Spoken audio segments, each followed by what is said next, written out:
Muito bom dia a todos. Já todos me conhecem. O meu nome é Tiago Códices, sou do Departamento Pedagógico do Conselho Nacional dos Estudantes de Direito. Estamos aqui na continuação da nossa iniciativa sobre as legislativas de 2022, que ocorrerão no dia 30 de janeiro do corrente mês. Comigo tenho o prazer de convidar o Dr. André Coelho Lima, do PSD, deputado de cabeça de lista número 1 pelo Círculo de Braga. É deputado da Assembleia da República desde 2019 e está aqui connosco também para nos explicar em que consiste o programa do PSD. Doutor André, muito bom dia. Bom dia. Doutor André, começo por lhe perguntar, sem mais demoras, quais são os três grandes eixos de atuação do PSD, no caso de vir a ser eleito, as três grandes bandeiras do programa? Bom, muito bom dia a todos. Deixem-me, em primeiro lugar, agradecer-vos o convite. E eu já há 2 anos tenho a ideia, mas o André Teixeira recordar-se-á melhor de ter participado numa iniciativa deste género, também a convite dele. Dizer-vos também que vou fazer sempre isto na perspectiva do que vinha, aliás, no convite que me enviaram, estou a ler, combate à abstenção jovem e incentiva à participação cívica, que no fundo acaba por resumir tudo aquilo que estamos aqui a falar, mas dizer-vos, e dizer já agora outra coisa, eu espero que estejam colegas vossos a ver, quando eu era estudante de Direito, e agora vocês devem estar em frequências, nesta altura estava a dormir porque estudava à noite, portanto, enfim, espero que esteja alguém acordado a esta hora para poder aqui participar nesta breve conversa. Eu diria assim, mais à pergunta que me foi feita, mais do que falar em eixos, que podia falar em 3, podia falar em 12, eu prefiro referir-me a um eixo em concreto, que é o desenvolvimento económico. Porque este eixo, sem prejuízo de várias alterações colaterais que poderão sempre suceder e ser implementadas na justiça, na saúde, na segurança social, enfim, por aí fora, e lá poderemos ir, o desenvolvimento económico é o eixo central para que tudo o resto seja possível. E vamos ver isto com a simplicidade com que vemos as realidades das nossas próprias vidas. O Estado não é mais do que a nossa casa comum, aquilo que nós partilhamos com todos os nossos concidadãos, com os demais habitantes em Portugal. E, portanto, aquilo que nós vamos fazer no dia 30 não é mais do que escolher o melhor gestor para a nossa casa comum. E aquilo que se exige de quem lá está é, naturalmente, que tenha medidas nas quais nós nos possamos rever, que tenha medidas que caracterizem a nossa civilização e o estado de desenvolvimento social em que nos encontramos, que amparem os mais desfavorecidos, etc. Mas, sobretudo, que cuide bem da casa. Como nós, em cada uma das nossas casas, temos que fazer, em cada um dos nossos negócios, se for o caso, em cada uma da nossa organização pessoal e familiar, empresarial, o que seja. E, portanto, aquilo que o Estado, vamos imaginar o Estado como se fosse uma empresa, as receitas dele advêm de 2 proveniências apenas 2. Por um lado, aquela que é clássica, são os impostos. E essa receita é fácil, digamos assim, lançar mão dela, porque sempre que as despesas superam as receitas, há que aumentar os impostos e o assunto está resolvido. E vai nos levar à situação em que estamos hoje. Há uma outra receita. A outra receita é o crescimento económico. Ou seja, com base nesta conta, cada 1,5 ponto de crescimento do PIB, portanto, aumento da riqueza nacional. O PIB, o Produto Interno Bruto, quando ele cresce, significa um aumento da riqueza nacional. Aliás, um dos índices em que estamos pior é precisamente no PIB per capita, portanto, a distribuição da riqueza nacional pelos habitantes no país, somos dos piores da Europa neste índice, o que significa que somos dos mais pobres. Mas cada 1,5 ponto, estava eu a dizer, de crescimento do PIB, significa 1.000 milhões de euros de aumento de riqueza nacional. Ou seja, é só fazermos as contas à proveniência alternativa, impostos versus crescimento económico e, portanto, aumento da riqueza nacional. Nós podemos ir buscar estes 1.000 milhões de euros aumentando 1,5 ponto ao PIB, ou aumentando impostos, este, aquele, aquele outro, e vamos buscar os tais 1.000 milhões. Este raciocínio vale para 1.000, como vale para 10.000 milhões, ou para o que for, não é? Vale para tudo. E vale para dizer que este é o eixo central do programa do PSD, que é gerir melhor o Estado, fazer com que aquilo que está ao serviço de todos nós, que é a administração central, que são os funcionários públicos, que prestam, a grande maioria deles, um serviço de absoluta excelência, mas gerir melhor, de forma a que nós precisemos de menos dinheiro das pessoas para pôr a funcionar esta máquina da qual todos beneficiamos, e precisando menos dinheiro das pessoas, vamos libertar dinheiro para a sua própria qualidade de vida. Isto é assim, e isto é o dever do Estado, não apenas numa visão, até se quiserem mais micro, na melhor gestão de todos os organismos públicos, não é? Quando falamos em funcionários públicos, falamos em todos os setores, falamos na segurança social, falamos na saúde, falamos na educação, falamos de tudo. Portanto, melhor gestão da máquina do Estado, mas também organização da economia nacional, de molde a que de facto se possa aumentar a riqueza nacional, se possa proporcionar crescimento económico e com isso sim aumentar a riqueza nacional. Como é que isto se faz? O que temos ouvido dizer mais classicamente, vamos reduzir os impostos. De facto, é este raciocínio direto que eu vos procurei fazer. Reduz os impostos por um lado, estou a aumentar dinheiro nas pessoas por outro. Mas não é tão linear assim. O aumento das exportações, o reequilíbrio e até, se possível, superávit da balança comercial, o que significa vendermos mais do que aquilo que importamos, não é? Ou exportarmos mais do que aquilo que importamos. Ou seja, no fundo, ter uma economia capaz de gerar emprego com qualidade, capaz de atrair investimentos, capaz de gerar riqueza. E a partir desse momento, quando isto seja possível, tudo o resto é como um castelo de cartas, não é? Tudo o resto acontece naturalmente.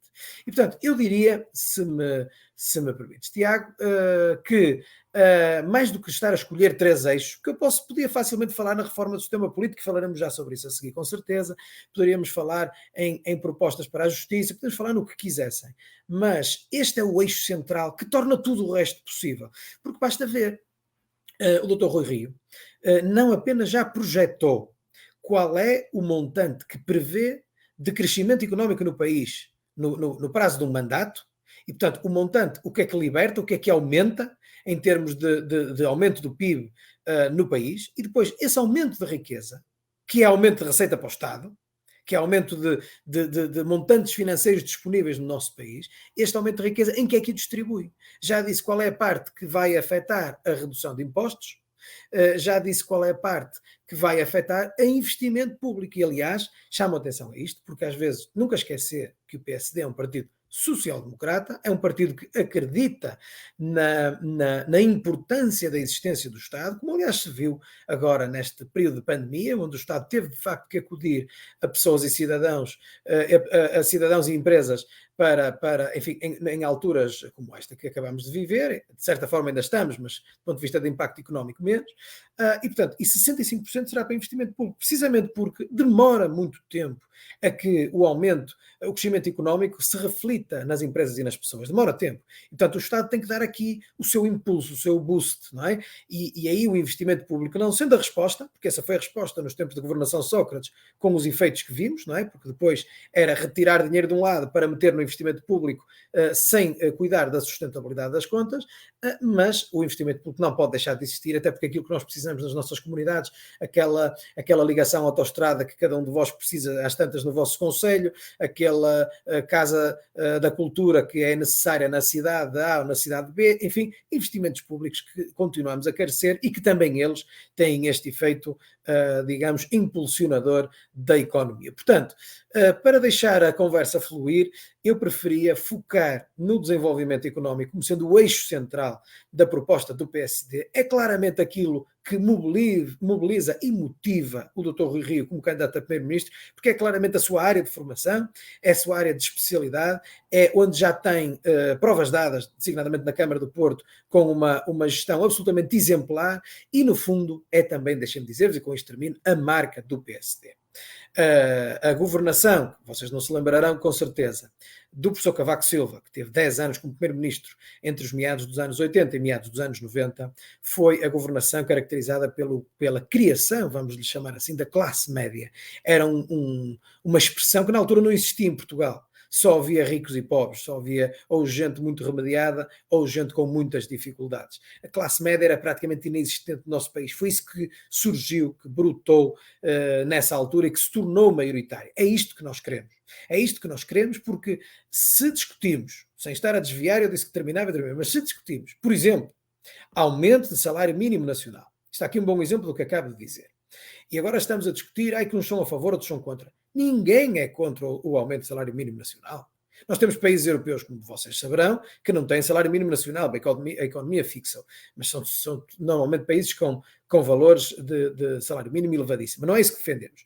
Mas eu posso já dizer que defendo 2.500 euros de salário mínimo nacional, não é?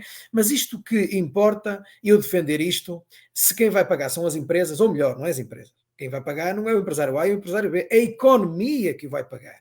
E sabem qual é? Por exemplo, o salário mínimo aumentou 39% nos últimos 6 anos.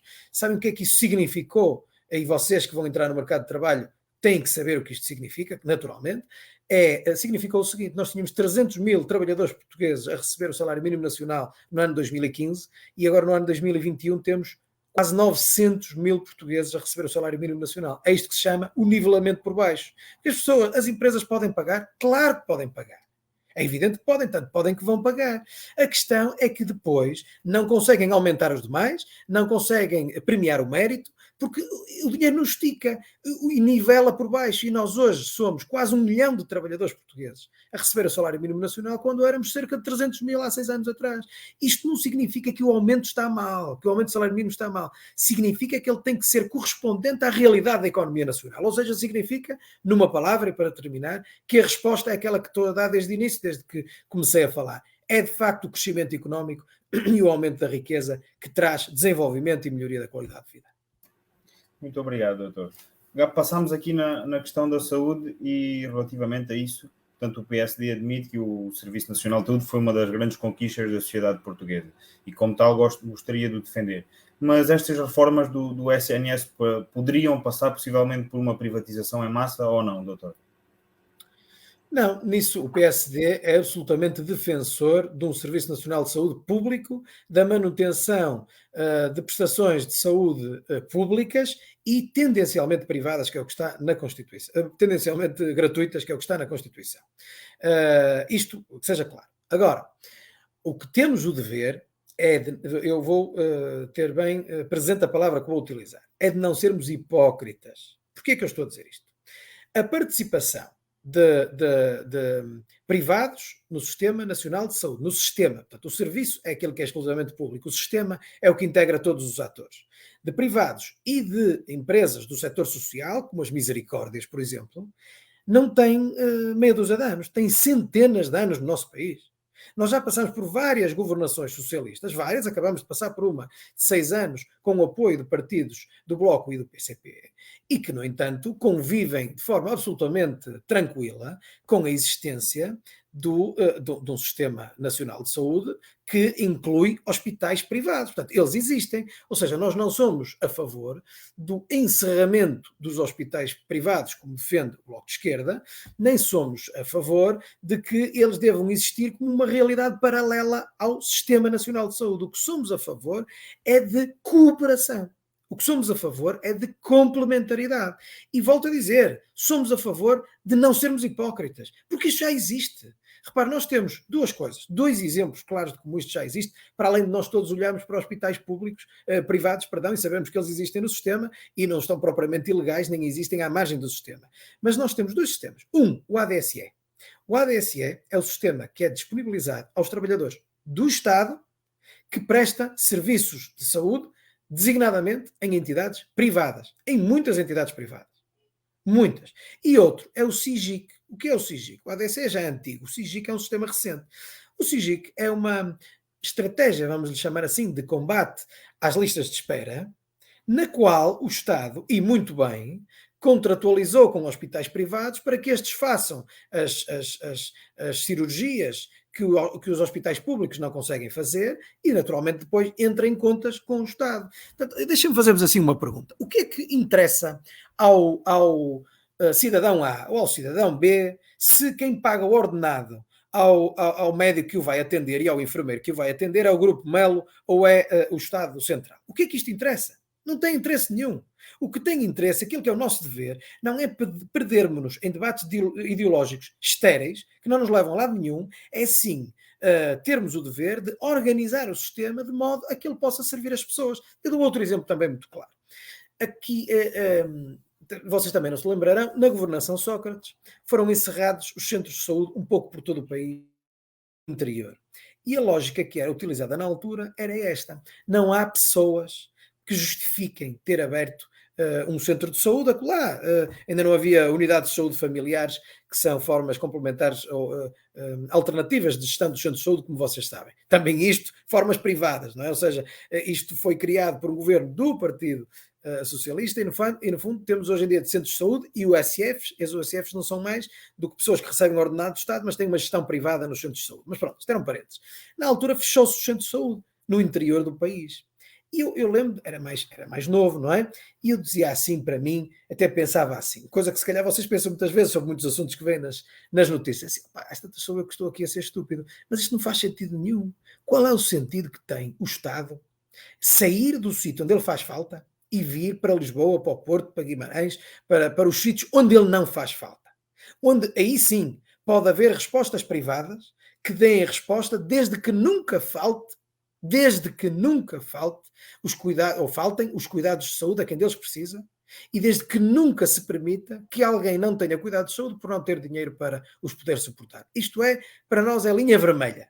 Isto nunca pode acontecer. Portanto, quanto a mim, se uma pessoa for tratada gratuitamente num hospital público, olha aqui na minha cidade, em Guimarães, tenho um hospital privado e um hospital público. Se a pessoa vai ao hospital público, ele está cheio. E então vai à urgência do hospital privado e ela está vazia. É atendido e bem atendido. E depois a conta que paga é zero. Qual é a diferença para qualquer um de nós, e sobretudo para esse utente, ser atendido num lado ou no outro? Não há diferença nenhuma. Não há diferença nenhuma. E nós temos o dever, mais uma vez, a organização do Estado, dever de pegarem todos os atores que estão no sistema e organizá-los de modo a melhor servir o cidadão. E o dever de não diabolizar os prestadores privados. Pelo amor de Deus, daqui a pouco parece que ter negócios em qualquer área que é um crime. Isto não é assim. O bem mais essencial à vida das pessoas é o pão. E o pão nunca foi público, não é? Nunca foi produzido pelo Estado, não é? O pão são privados que têm padarias e fazem pão e vendem. Portanto, nós temos que nos habituar que os serviços que são essenciais e que são de serviço público podem ser prestados por privados, desde que haja regulação, desde que haja controle e desde que haja, sobretudo, organização. Ok, penso que foi claro, doutor. Passava agora então para as propostas do ensino superior e, portanto, o PSD, nomeadamente a nível das residências universitárias e do apoio aos alunos que mostrem dificuldades, é claro nisso. Mas, doutor, eu perguntava-lhe, não são só estes os problemas dos estudantes, pelo menos penso que falo por todos, quando digo que, por exemplo, a propina é um dos grandes problemas a nível económico que os estudantes, os alunos, atravessam. Doutor, quais são as propostas do PSD para combater este problema? Ora bem, aqui vou já dizer que aqui o Tiago tem uma vantagem face a mim. O programa eleitoral do PSD foi apresentado na sexta-feira, ele já o leu e eu ainda não. Eu conheço, mas não o li, porque, quer dizer, estou em campanha eleitoral aqui no meu distrito, Deus me livre de ter hipótese de fazer isso, porque estou todos os dias de um lado para o outro, em sessões e não sei o quê. Portanto, ainda não consegui. Hoje vou para Lisboa, tenho hoje um debate e portanto, ainda não peguei no programa, coisa que queria ver se fazia este fim de semana e eu lia de fio para fio. Mas há uma coisa que eu posso dizer quanto a isso. E também sem fazer demagogia, porque senão não vale a pena estarmos aqui tudo a dizer apenas aquilo que as pessoas querem ouvir. Vamos ver. Em primeiro lugar, no fundo a resposta é a mesma para tudo, quer para as residências universitárias, quer para as propinas.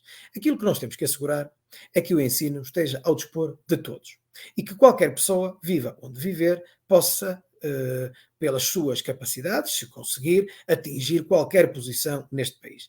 E eu costumo até dar um exemplo que uso muitas vezes, digo que gosto de viver num país onde o filho de um gasolineiro, de um senhor que metia gasolina nos carros, emboliquei-me, chegou a primeiro-ministro durante 10 anos e presidente da República outros 10, que foi o professor Cavaco Silva. Já falei dele outra vez aqui hoje.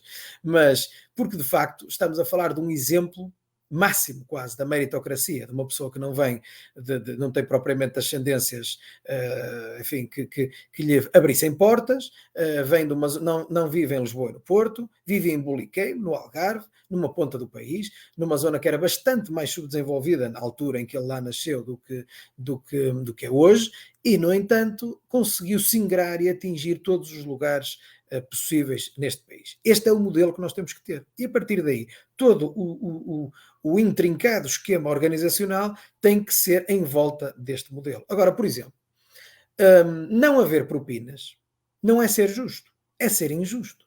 Eu vou dar um exemplo mais comezinho, que é muito próprio das campanhas autárquicas. Oferecer livros escolares não é ser justo, é ser injusto. E eu dou um exemplo aqui no concelho ao lado do meu, ao lado de Guimarães, que é o concelho de Famalicão, entregavam os livros escolares aos estudantes até à quarta classe, acho eu, já não tenho bem a certeza. Entretanto, o Belmiro de Azevedo tinha uma neta que estudava numa das escolas de Famalicão, que recebeu os livros todos, estão a perceber? Ou seja, nós também temos que tentar ser justos com o sistema, o que significa que, da mesma forma como há pessoas que podem pagar propinas, há outras que não conseguem pagar. E aquilo que o sistema tem que assegurar é que, em primeiro lugar, o facto de se aceder, de o Estado ter que assegurar estudos até à conclusão da licenciatura em condições iguais para todos, não significa necessariamente que sejam totalmente gratuitos. Não é? Nem estou em condições de poder garantir uma coisa dessas. Significa sim que tenham que ter o equilíbrio entre quem pode e quem não pode, entre quem possa e quem não possa. E aquilo que é mais uma linha vermelha é que quem não possa, naturalmente, não pague. Isso é absolutamente claro. E que o sistema seja de forma a que as pessoas consigam tirar os cursos com qualidade de vida mínima para o poderem fazer. Muito bem, doutor. Mas acha que esta garantia do ensino superior diversificado pode passar por um acordo do Estado com os privados ou não?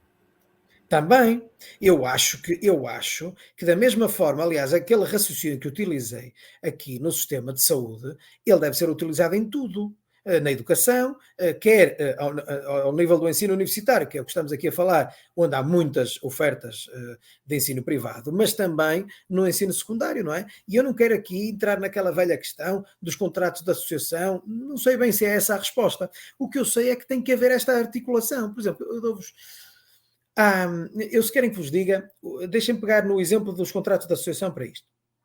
Os contratos de associação eram exemplos excelentes, mas simultaneamente injustos.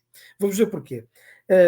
Havia escolas privadas em locais absolutamente recônditos, eu conheço algumas, sítios onde, enfim, de população operária, sítios onde as pessoas não tinham acesso enfim, a meios de ensino capazes, e as escolas privadas, de facto, deram-nos uma formação, eu diria, permitam-me que diga isto aqui, melhor do que aquela que dava o ensino público secundário naqueles locais, ou as ofertas de ensino público secundário, melhor. E há muitos locais que eu conheço, de pessoas que tiveram uma formação melhor, por terem uma escola privada ali e não pagavam. Eles não pagavam, quem pagava era o Estado, era o tal contrato de associação. Isto é uma excelente resposta, mas por outro lado é injusto, porque eu se conheço alguns locais que tinham esta resposta, conheço muitos outros que não tinham. E portanto aqui o Estado tem o dever de assegurar que em todos os locais haja estas alternativas, senão estamos aqui a distinguir uns dos outros e aqui também acaba por ser injusto. Agora, respondendo à pergunta, não há dúvida que o dever é claramente de articulação. O dever é este. As ofertas de ensino privado estão aí? Estão. Elas podem suprir as respostas que o ensino público não consegue dar? Podem. Então nós temos o dever de nos entender, de forma a que, sobretudo, o resultado seja haver respostas para as pessoas. É essencialmente isto. Obrigado, doutor. Passava então agora aqui para a questão da redução da carga fiscal. Portanto, julgo que o PSD aprovou isso com grande intensidade e essa será uma das grandes bandeiras agora para esta campanha. Perguntava ao doutor como é que agora o Estado iria compensar esta quebra de rendimentos na redução da carga fiscal. Será que isso se iria traduzir depois numa quebra de investimento por parte do Estado? O que é que o doutor pensa? Tiago, já tinhas essa pergunta aí escrita, porque eu já respondi logo na minha primeira resposta, não é? Quando estive aqui a perorar longamente sobre o crescimento económico proporcionar essas receitas que estás a dizer que faltavam e até sobre o crescimento económico que está projetado e que já foi dito, eu até confesso que nem sei o valor ao certo, mas na apresentação do programa eleitoral o Dr. Rui Rio apresentou um valor concreto, portanto ele fez um cenário macroeconómico no qual se comprometeu, ora bem, se eu fizer estas políticas vamos crescer X e este X vai dar estas receitas adicionais que eu vou distribuir por isto. 65% era investimento público, 65%. Portanto, aquilo que eu disse antes responde diretamente a esta pergunta. 65% do aumento de riqueza gerado pelo crescimento económico nos próximos 4 anos vai para investimento público. Isso é um compromisso que está inscrito no programa eleitoral, eu sei. E, portanto, o que significa que está muito claro. O resto é para descida de impostos. E, sobretudo, quero-vos dizer, chamar-vos a atenção para isto. O que aconteceu nestes últimos tempos, porque reparem, isto é muito difícil, porque te fazes a pergunta assim, mas se deixarmos se reduzirmos impostos, como é que vamos pagar as coisas de que todos beneficiamos, não é? Pois, uma pessoa pensa assim, realmente, há aqui uma demagogia, vamos tirar impostos a toda a gente, porque é interessante agora em termos eleitorais ou pré-eleitorais, mas depois não há como pôr isto a funcionar. É claro que há como pôr isto a funcionar. Porque nós temos o dever, olhem, por exemplo, nesta articulação público-privado que estivemos aqui a falar, de que as mesmas coisas funcionem por menos. Reparem, o PS tem divulgado amplamente aumento de investimento no Serviço Nacional de Saúde. E é, de facto, um aumento brutal. Tem um gráfico a subir muito. E eu digo, isto é algo que se devem orgulhar? Quer dizer, nós temos agora, todos os dias, equipas de serviços de urgência de todos os hospitais de norte a sul do país a demitir-se.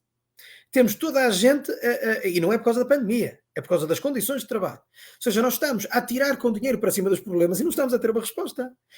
O facto de metermos mais dinheiro nas coisas não significa necessariamente que tenhamos um melhor resultado. O que temos o dever é de, com menos, conseguir fazer mais. E isso não é impossível. É possível, designadamente nesta tal articulação do sistema. Reparem, o Dr. António Costa cometeu a indecência, não me passou outra palavra aqui pela cabeça, de ter dito, no debate, julgo eu, com o presidente do CDS, de dizer que os médicos alemães vieram para ajudar o serviço de saúde, os hospitais privados, o que é uma falsidade brutal que ele não pode desconhecer. Os médicos alemães foram pedidos pelo Estado português para nos ajudar no primeiro trimestre do ano passado, primeiro semestre, a combater a pandemia, ficaram alojados no Hospital da Luz, porque os hospitais públicos não tinham nem condições para os albergar, nem pessoal que falasse inglês para com eles comunicar.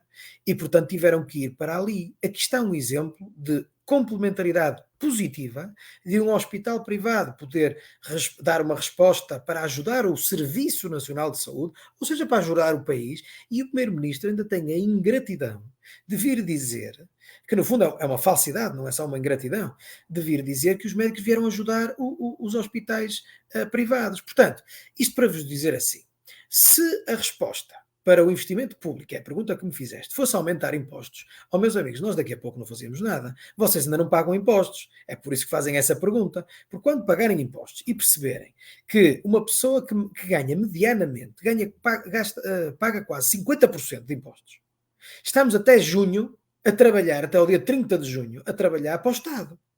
O Estado tem o dever de conseguir trabalhar para nos dar menos. Ou então, se quiser, para exigir menos de nós. Ou então, se quiserem, como se faz na Suécia, onde as taxas de facto são de 50%, ou perto disso. Mas as prestações, o serviço que é prestado pelo Estado é de uma excelência a qual nós nem conseguimos imaginar. E, portanto, tem os suecos, como é uma sociedade assente sobretudo na ética, ninguém foge ao pagamento dos impostos, porque enfim, nem se questiona isso. Toda a gente paga, mas as pessoas veem o pagamento de impostos não como algo que o Estado lhes tira, mas como que eles investem para o serviço de que beneficiam. Ora, nós infelizmente estamos muito longe disso e, sobretudo, temos aqui, eu diria, uma diferenciação cultural que não pode ser negligenciável. Portanto, a resposta mais direta à pergunta é redução de impostos sim. E outra coisa que eu queria dizer.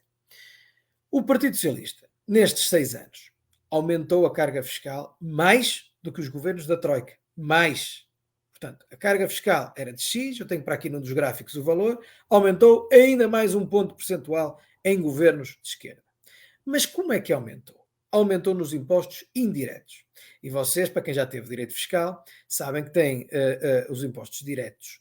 É o IRS, é o IRC, são os impostos sobre o rendimento das pessoas singulares, IRS, sobre o rendimento das pessoas coletivas, IRC.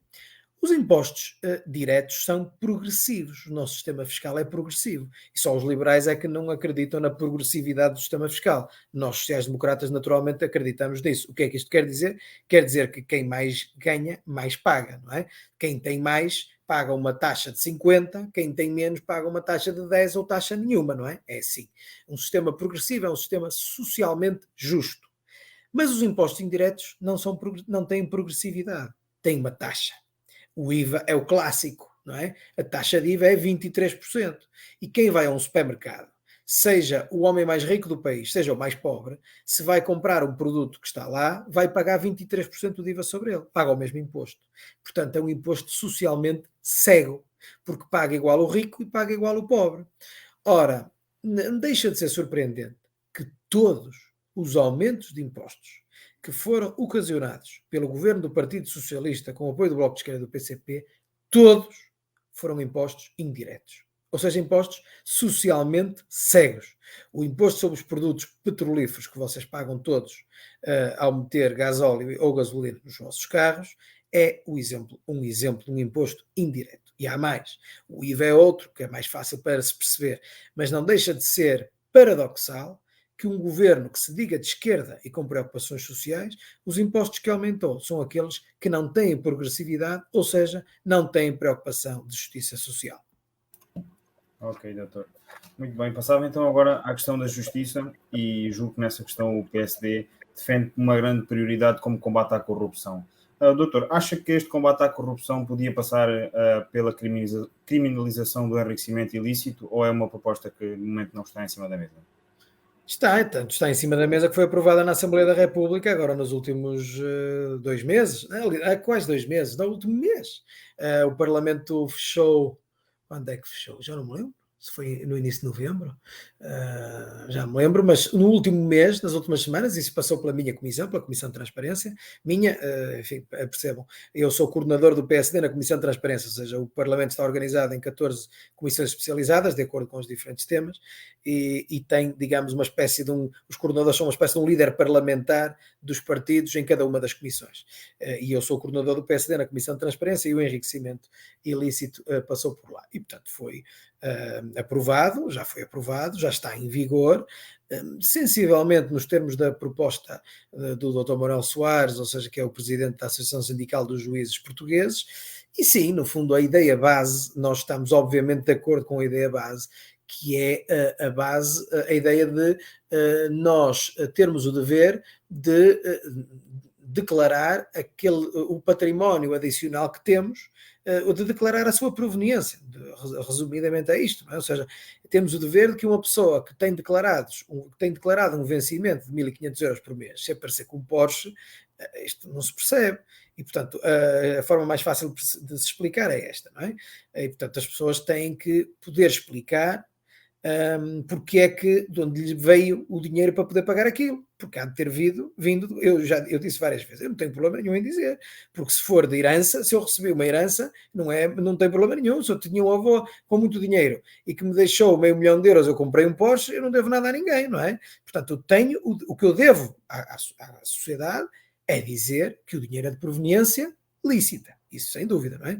Portanto, a discussão parlamentar prendeu-se muito em questões de natureza jurídica, não vos quero cansar com isso, mas no fundo que tinha que ver aqui de quem tinha o ónus, não é? Ou seja, se era o próprio que tem o ónus de fazer prova da proveniência, e portanto isso significa que se parte do princípio, portanto o Ministério Público pode fazer a acusação pura e simplesmente por dizer ele tem um Porsche e ganha 1.500 euros, e agora venha cá provar que não é assim, não é? Portanto, estivemos a discutir do ponto de vista das garantias individuais, que também não pode ser assim. Agora, a ideia base do enriquecimento ilícito já foi aprovado, o PSD esteve a favor, deu os seus contributos, obviamente, construtivos e, portanto, isso já foi aprovado pela Assembleia da República. A reforma do sistema de justiça, para ser muito sincero, é mais fácil falar na corrupção, mas é melhor, é mais sério falar no funcionamento do sistema de justiça. Ou seja, não se permitir que um caso, como o caso Rendeiro, que é uma pessoa, eu nem vou falar nem da fuga, nem da detenção. Vou falar só em como é que é possível que ele já tenha 3 condenações transitadas em julgado e continue a andar, enfim, sem as cumprir. Portanto, eu não quero que as pessoas vão presas, eu quero é que o sistema funcione e que seja cumprido. É isto que eu quero. Portanto, quando nós temos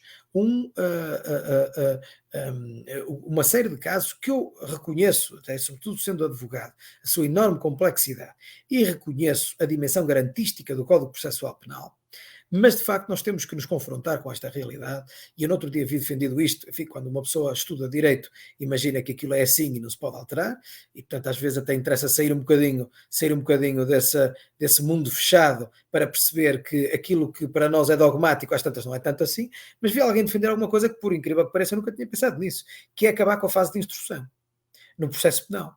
Portanto, o processo penal, como vocês sabem, tem 3 fases, não é? A fase de inquérito, de instrução e de julgamento, e acabar com a fase. Eu disse, realmente isto vale a pena pensar nisso, como se diz na RFM, vale a pena pensar nisto.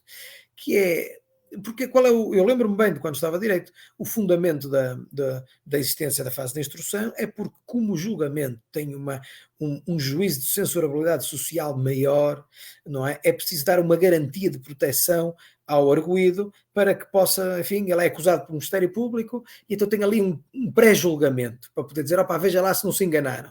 E então, se eles não se enganaram, ele é pronunciado e lá segue para julgamento. Ora, mas a realidade, isto está muito bem pensado, o propósito é absolutamente benigno e bem intencionado e, sobretudo, garantístico, mas a verdade é que depois conduz a uma morosidade impossível do sistema de justiça. Para vocês verem, saberão, aquilo que nós vimos, que toda a gente viu, julgo no verão passado, o juiz Ivo Rosa ler a sentença para, no caso Sócrates, o que ele leu foi a decisão instrutória. Ainda vai para julgamento agora, não é? Aliás, não vai para julgamento. A decisão instrutória está em recurso. Porque como ele deitou abaixo para aí 70% da acusação, não é? O Ministério Público recorreu. E, portanto, neste momento está em recurso a decisão instrutória do juiz Ivo Rosa. Portanto, nunca mais lá vai.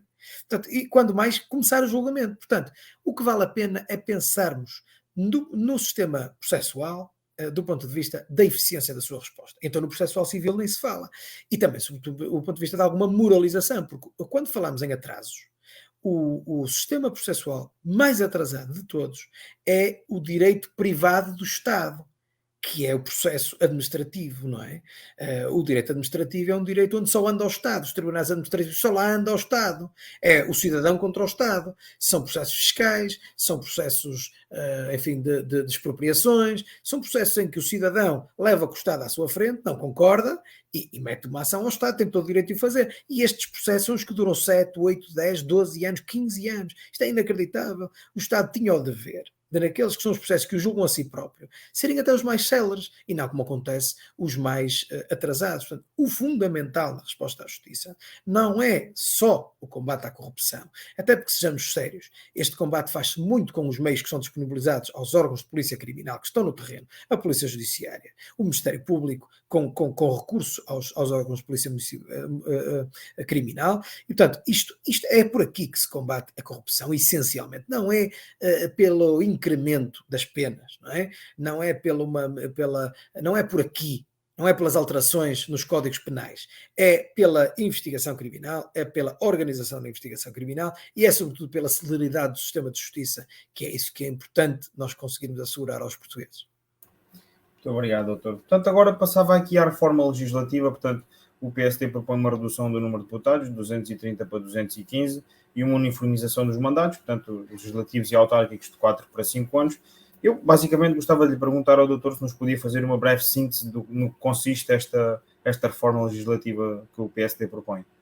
Olhem, sem dúvida. Aliás, eu posso vos dizer, eu até tenho que reler isso. Eu tenho que reler para ter isto mais fresco na minha cabeça, mas eu tenho isso suficientemente fresco para, até porque fiz parte da comissão de revisão de reforma do sistema político. O PSD, porque leva a política a sério, o facto de estar na oposição não significa que deixe de participar nos temas que entende que são importantes para o país. E por isso tem uma comissão de revisão constitucional, na qual eu também tive o orgulho de fazer parte, e uma comissão de reforma do sistema político, que era coordenada pelo professor David Justino, e da qual fazia parte eu próprio e o Miguel Poiás Maduro. E o Nuno Sampaio também. Éramos só estes 4. Ora bem, tem-se falado na redução dos números de deputados, mas isso é apoucar a proposta. Ela não chegou ainda Nós tínhamos muitas ideias quanto a isso, mas não chegou ainda à dimensão de reforma de sistema político, ficou na parte de reforma de sistema eleitoral. E que é o quê? Qual foi a nossa reflexão? É importante, eu até vos vou dizer, até digo isto sem problema nenhum, interessa a alguém reduzir o número de deputados? Para mim não interessa a ninguém. Interessa para se poder dizer, menos gente ali a receber dinheiro do Estado. Eu digo-vos assim, é verdade que o PS e o PSD podiam perfeitamente fazer o trabalho que fazem com menos deputados. É verdade isto. Não tenho problema nenhum em o reconhecer. O PS tem, já não sei quantos é que eles têm, 108. Eles têm 108 e nós 79. E portanto, eles faziam bem aquilo com 50, eles e nós, 60, o que seja. Isto, dito assim, é fácil de ser dito. O problema é que se então se reduzirmos isto, vamos dizer, para 150 pessoas, os pequenos partidos nunca mais lá chegam. E isto é que tem que ver com a reforma do sistema eleitoral que nós, sobre a qual nós investimos muito, que é o método de onde, que vocês conhecerão, que é o método de eleição de deputados para a Assembleia da República, é um método de cálculo que favorece os partidos mais votados. E porquê? Vocês podem estar a ouvir isto e dizer assim, vocês têm uma indecência, porque então os que já têm mais votos ainda são favorecidos pelo sistema. É assim mesmo. Porquê?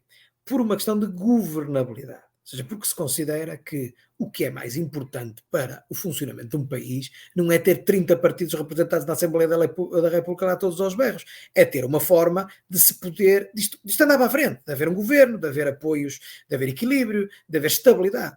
E por isso é que se procura majorar os votos que têm os partidos mais votados para dar mais força a estes e com isto dar mais equilíbrio e estabilidade ao sistema. Isto é o que faz, é o que proporciona o método onde, que é usado em todo o lado, portanto não há nenhuma originalidade portuguesa. Mas depois discutem-se os círculos uninominais. E toda a gente é a favor dos círculos uninominais. Põe-se um micro à frente de alguém, sim senhor, eu acho que o deputado devia ser de Guimarães, e devia ser de Vila Real, e devia ser de Braga, e devia ser de... Pronto.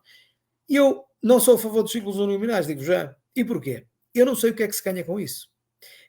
Porque, pelo contrário, perde-se. Neste ponto de vista da organização do sistema, neste ponto de vista da estabilização do sistema. O que é que isto significava? O deputado de Guimarães, do PSD, vamos imaginar que era eu, precisava aqui para Guimarães de que o TGV passasse aqui em Guimarães. Estão a ver? E então o governo precisava de um voto para aprovar o orçamento, eu vendia-me rapidamente a troco de uma obra para a minha terra. E, portanto, ia passar o orçamento, ia fragilizar o meu partido, ia ser um herói local, e eu não sei o que é que o sistema ganhava. Só ganhava esta negociata, que foi bem visível, vocês também não se lembram, mas sabem com certeza de ler um bocadinho de história política, quando o PS teve uma quase maioria absoluta na governação do engenheiro Guterres, hoje secretário-geral das Nações Unidas, e faltava-lhe um voto para aprovar os orçamentos. E esse voto foi chamado o voto era o deputado, o voto do queijo limiano. Era assim que era conhecido. Porquê? Porque era um deputado do CDS, de Ponte de Lima, daí o limiano. E vocês hoje, se fizerem a A3 aqui do Porto para Norte, para Viana, vocês vão passar. Ponte de Lima tem 3 saídas de autoestrada. Tem 3 saídas de autoestrada por causa da aprovação desses orçamentos do queijo limiano. Estão a ver? Eu não sei se isto beneficia, também não sei se estamos num estado de evolução política para nos permitir isso. A Alemanha é assim. Metade é círculo nacional, metade é círculo uninominal. Não é? Mas depois tem sistemas de compensação que fazem com que aquilo funcione. Não é? Há um conceito ético da prestação pública que aqui não me parece estarmos preparados para isso. E, portanto, o que é que nós fizemos? Nós fizemos isto. Nós fizemos, sim, uma redução do número de deputados, mas reduzida ela própria, precisamente para não perigar a participação dos pequenos partidos, como tem dito o presidente do PSD, e bem, e fizemos, sobretudo, uma distribuição mais justa dos círculos. Isso é que é. Em vez de criarmos círculos uninominais, distribuímos, porque vocês não saberão, olhem, eu digo já, sem problema nenhum, também não sabia. O método onde consta na Constituição. Portanto, o método onde para eleição de deputados consta na Constituição. Quer dizer, por exemplo, o meu distrito, o meu círculo eleitoral, que é o círculo eleitoral de Braga, tem 19 deputados. A eleição deles vai ser feita por método onde isto está na Constituição, não se pode alterar, a não ser que se altere a Constituição. Mas a determinação do número de deputados que cada círculo elege, portanto, não é cada partido. O método onde estávamos a dizer agora é os 19 distribuídos pelos partidos, é pelo método onde. Mas porquê é que Braga tem 19? Tem 19 porque, pegando nos 230, distribui-se pelos distritos, de acordo com o método onde também. Ora, isto está muito mal. Muito mal, não é mal. Porque isto quer dizer que Lisboa, que é o maior círculo, é favorecido. Porque o método onde justifica-se na eleição de deputados para favorecer os partidos mais votados, favorecendo a governabilidade, mas não se justifica de modo nenhum na distribuição do número de deputados por círculo, porque isso favorece as zonas mais densamente povoadas e, na inversa, desfavorece as menos densamente povoadas. E nós temos Lisboa, elege 49 deputados, Porto Alegre 2.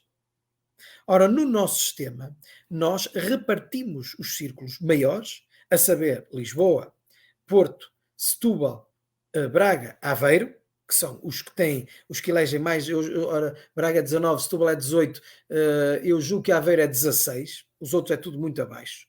E, portanto, estes maiores, dividimos-los em subcírculos, de forma a que aproximássemos o eleito do eleitor, sem irmos para os círculos uninominais. Ou seja, por exemplo, aqui no meu círculo era dividido em dois. Vocês não conhecerão só os de cá, mas a zona de Braga, que é a zona do Cávalo, e a zona do Ave, que é a zona de Guimarães, né, que são dois concelhos de dimensão populacional muito parecida, porque Braga tem 180 mil habitantes e Guimarães tem 160 mil habitantes, portanto está aqui para perceberem. Aveiro fazia-se igual, Setúbal fazia-se também igual, a zona que é ribeirinha, portanto, que está encostada ao Rio Tejo, e depois o resto do distrito, portanto, ou seja, dividir para aproximar eleitos do eleitor, para as pessoas saberem mais em quem estão a votar, para não ser assim uma amálgama indiferenciada, e sobretudo tirar o método de onde, método, da forma de definição do número de deputados, e para além disso, atribuir um deputado base por cada círculo eleitoral. Ou seja, o que quer dizer que só se aplicava o critério populacional depois de já estarem distribuídos 20. Nós temos 20 círculos eleitorais, 20 distritos, não é? E, portanto, primeiro atribuímos 20, um a cada um, e todos em pé de igualdade, e depois só nos demais é que se aplicava o critério populacional, mas sem método onde.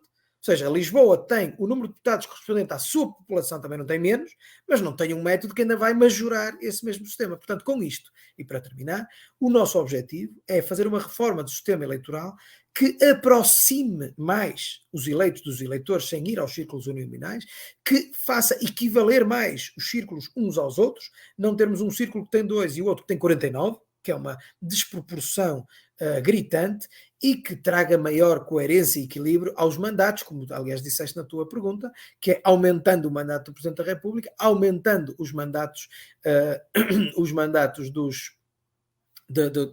das legislaturas, para permitir que isto funcione mais, aumentando também os mandatos autárquicos para 5 anos, e já agora defendendo, como defendemos, a limitação de mandatos no caso dos deputados, porque achamos que é de moralidade duvidosa que o Parlamento, a Assembleia da República, tenha votado limitação de mandatos para toda a gente, menos para os próprios deputados. Enfim, quer dizer, isso também não faz sentido nenhum, e portanto nós definimos isso mesmo, que são 3 mandatos, ou melhor, o lapso temporal correspondente a 3 mandatos, que são 12 anos.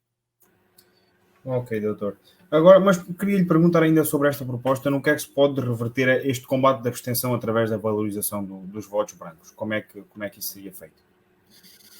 Nós, vamos a ver, a proposta, eu acho que nós não chegamos a avançar com proposta nisso, em converter votos brancos em valorar os votos brancos ou nulos, não é? Eu penso que isso não chegou a ser valorado, ou leste isso, Tiago? É uma estratégia de reforço da participação do cidadão e de combate à abstenção. Isso é outra coisa. Possibilidade, falam aqui na possibilidade da valorização. Pois, já sei o que é que estás a dizer. Ok, isso, pronto, ou seja, não temos aí uma resposta clara. Bem parece que nós não chegamos a ter na proposta que apresentamos. Já apresentámos-la publicamente e apresentamos num sítio, no centro do país, portanto, e até num sítio que foi mais conhecido pelos fogos de que foi colhido em 2017. Mas isso não está na nossa proposta. Agora, o que está sim é procurar valorar quem lá quer ir votar e quer dizer eu não gosto de nenhuma das minhas alternativas, das alternativas que aqui está. Ou seja, porque de facto uma das respostas que a nossa democracia tem que dar, aquilo são cerca de talvez 2 pontos percentuais, mas são mais do que muitos partidos que elegem deputados. São mais do que muitos partidos que elegem deputados. Portanto, é difícil perceber como valorar isto, mas é interessante fazê-lo. E aqui o objetivo é esse. No fundo, quem vai lá se dá o trabalho de ir lá e dizer assim, eu quero vir aqui e dizer que não gosto de nenhuma destas alternativas, isso tem que ter uma valoração qualquer. E isso, no fundo, o predispomos-nos a entrar em debate nessa matéria sem ter propriamente uma solução a priorística para isso. Muito obrigado, doutor. Agora, gostava de lhe colocar outra questão. O líder do PS aproveitou logo no início da campanha autárquica para vir aqui falar que em 2026 apoiaria um referendo à descentralização. O PSD, de facto, propõe um programa de desconcentração e descentralização.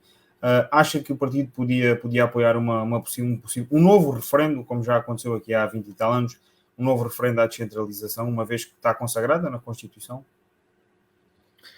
Bom, o referendo não será à descentralização, mas à regionalização, porque é um sistema de organização do Estado alternativo àquele que temos, não é? No fundo, que cria um sistema intermédio entre o municipal e o da administração central. Qual é a grande relevância deste sistema? Que existem, julgo que em todos os países da Europa, se não estou enganado. Se não existirem todos, é em praticamente todos. E, portanto, a questão que se costuma utilizar da dimensão, eu quero já dizer, faço aqui a minha declaração de interesses, que eu sou a favor da regionalização, e quando foi o referendo da regionalização, votei a favor, portanto, isso faria outra vez o mesmo. O Dr. Rui Rio também já disse que é a favor da regionalização, mas também já disse que não é a favor de qualquer regionalização. Já lá vamos. A favor do referendo somos todos, porque se isto já foi referendado, não pode ser discutido sem ser referendado. Portanto, quanto a isso, não há dúvida. O que eu acho que é um bocadinho pouco sério da parte do Dr. António Costa é dizer que defende o referendo até 2026. Mas ele não está lá desde 2015. Ele não está lá há 6 anos. E mais, está lá desses 6, está lá há 4 anos com um líder do PSD que é confessadamente regionalista e que já disse várias vezes que seria a favor de um referendo à regionalização. E vai fazer isso agora? Quer dizer, pelo amor de Deus, mas ele quer estar lá há quantos anos? 20? Quer dizer, nós estamos lá, nós somos eleitos para fazer o quê? Para andar a brincar ou para trabalhar? É que uma pessoa que seja, porque o grande problema aqui é que ele não é. O Dr. António Costa é das pessoas mais centralistas que há. Só que como sabe que todo o seu eleitorado é a favor da regionalização, diz estas coisas para nos enganar. Porque ele está há 6 anos como Primeiro-Ministro. 6 anos. Já podia ter avançado muitas vezes com essa proposta. Mas para além de estar há 6 anos como Primeiro-Ministro, tem há 4 desses 6 como Presidente do PSD alguém que já manifestou várias vezes ser favorável a isso. Portanto, se ele não quis avançar até agora, é porque não quer avançar. Isso é demagogia e populismo. Isso é que é populismo. Às vezes chamam populistas só o candidato do Chega. Isso é que é populismo. Uma pessoa que está em funções e que não faz uma coisa em que acredita profundamente, está a desperdiçar um poder que tem hoje e que não sabe se tem amanhã. Se ele perder as eleições, como é que ele vai fazer isso até 2026? A partir de casa? Quer dizer, é preciso sermos sérios nisto, não é? E, portanto, bom, a pergunta não foi essa, a pergunta foi se o PSD seria a favor. O PSD é a favor. E digo mais, a desconcentração, que é uma coisa completamente diferente, desconcentração é uma coisa própria dos países desenvolvidos, que é não ter todos os grandes edifícios e organismos públicos concentrados na capital do país. O que é próprio dos países menos desenvolvidos, como os sul-americanos, é ter tudo metido em Buenos Aires, ou tudo metido em São Paulo, ou tudo metido na cidade do México. Pronto, é o que é próprio.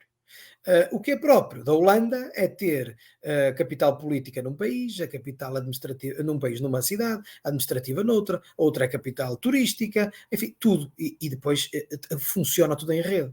Ora, o PSD propôs a transferência do Tribunal Constitucional, simbolicamente, para Coimbra. Pela importância que tem Coimbra, quer até no juízo do Tribunal Constitucional, que o anterior juiz-presidente do Tribunal Constitucional era professor na Universidade de Coimbra, o doutor Costa Andrade, o professor Costa Andrade, mas porque se dava aqui um sinal, é Coimbra, é a mais antiga universidade do nosso país, enfim, reconhecidamente um centro de produção científica ao nível jurídico, é o centro do país, até em termos geográficos. Muito bem. O que é que fez o PS? não permitiu a aprovação desta proposta. E, portanto, ela não passou. E, portanto, isto é treta. Quando há uma proposta concreta de um assunto que especificamente, o Dr. António Costa tem uma entrevista ao Expresso, naquele seu tom, sentado no sofá, como tudo à vontade, eu não percebi até hoje porque é que o Tribunal Constitucional não foi para Coimbra, diz ele, uma entrevista para aí há 4 anos. Agora, nós propusemos, vai à Assembleia da República, o PS não permite que passe. Portanto, isto é uma coisa é treta, é conversa, outra coisa é fazer as coisas. Nós propusemos as coisas. Portanto, nós somos completamente a favor da descentralização, seja ela por que formas for, e o PSD dá exemplos. O Dr. Rui Rio, antes dele, os nossos Conselhos Nacionais, que é o órgão máximo do PSD, entre congressos, eram todos em Lisboa. Todos em Lisboa. Desde que o Dr. Rui Rio é presidente do PSD, só houve um Conselho Nacional em Lisboa, que foi a seguir às autárquicas, após a eleição do engenheiro Carlos Moedas como presidente da Câmara de Lisboa, simbolicamente por essa razão. De resto, nós já estivemos em Olhão, já estivemos em Viana do Castelo, já estivemos em Bragança, já estivemos na Guarda, já estivemos em Évora, já estivemos em Beja, já estivemos em Guimarães, já estivemos em todo o país. É assim, já estivemos em Setúbal, assim que me vou lembrando de Conselhos Nacionais. Portanto, se há pessoa que é, eu devo dizer assim, de todos os candidatos a primeiro-ministro, aquele que é mais favorável à descentralização, aquele que é mais intrinsecamente a favor da descentralização, é, sem dúvida nenhuma, o Dr. Rui Rio. A partir daí, se falarmos de regionalização, que é uma coisa diferente, o PSD é a favor do referendo. Agora, se é a favor da regionalização ou não, vamos ver, porque de facto no PSD temos muita gente que é contra. Eu sou a favor, o Dr. Rui Rio é a favor. Isso já ajuda bastante. Que o Presidente